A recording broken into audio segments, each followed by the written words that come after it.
7:43, Martin Jol's back in the UK for the first time since he was sacked from Spurs. He's managing Hamburg now. There's a tournament taking place at the Emirates Stadium today and tomorrow featuring Arsenal, Hamburg, Real Madrid and Juventus.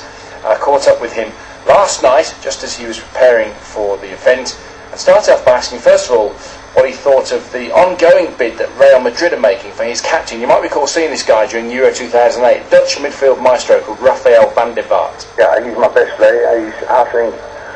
I see him as one of the best number 10s in Europe. He was involved in more than half of the goals Hamburg scored last year, so I hope and pray that he will stay because he's so important to us. But if Real Madrid comes, and you see that with Ronaldo as well, yeah, then it's a different world, and he would like to go there. Have you phoned up Sir Alex Ferguson to try and get a bit of advice on how you manage to keep a player? Because he seems to have managed to shut the Madrid door to Ronaldo, doesn't he?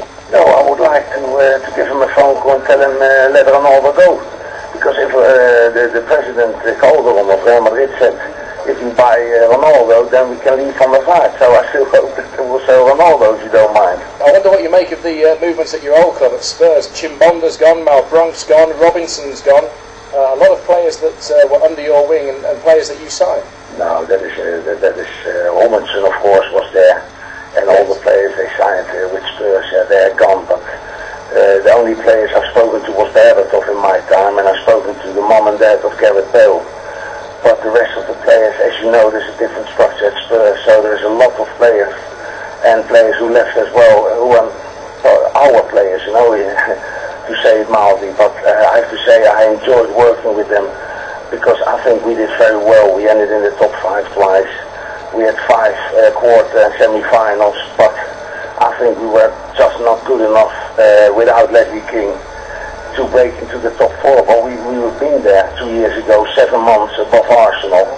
So that was not bad with that team, and hopefully they can do better now. Do you say that with a tinge of sadness? I was sad maybe for a couple of months because it's not about people, it's about the players and it's about the fans. And as you know, I had a great relationship with most of the players and with the fans. But I mean, they play football all over the world, so you can't sit still. But I still had, after a couple of months, I stayed in England as well, 7 or 8 months. But then you have to start working again. And I still look at them, you know, with positive feelings because they gave me a great farewell. But I understand you've kept a house here just in case. We might see you back, might we, in the Premier League? That could be possible because I love England, I love London. I was back yesterday for the first time in a couple of months, and it's like a short holiday, you know.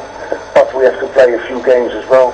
Tomorrow we play against Real Madrid, and Sunday we play against Juventus. So it's, as I said, it's very enjoyable.